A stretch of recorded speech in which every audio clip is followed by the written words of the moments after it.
how we can import this with the provided depth map. So first, what we need to do is combine the actual map and the depth map side by side and save it as a PNG. After doing it, we need to install the add-on to import the depth map. Then come over here to this link will be provided and then click on this download raw file.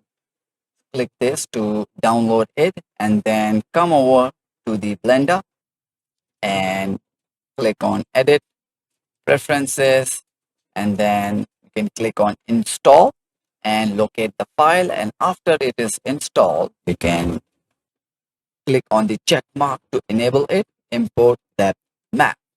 So after you have the combined image saved and the add-on installed, so come over here to file, import, and then click on import that map and then click on it and locate the file where you have saved it. For a while it has generated this mesh, so I will delete this cube and this is what it has created. Let's turn on the material preview and there you go. So it has used the depth map and created this depth effect. Okay,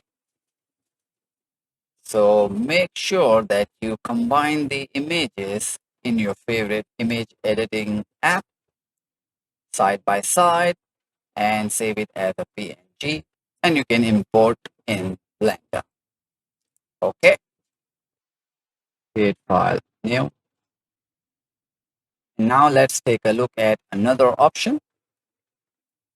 So go to file, import, click on import depth map.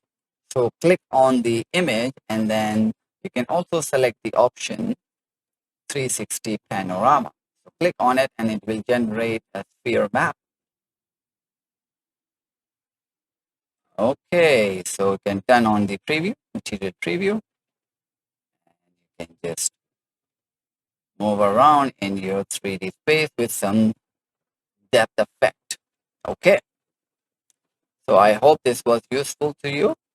So don't forget to hit the like button, subscribe if you haven't already. See you next time. Take care. Bye bye.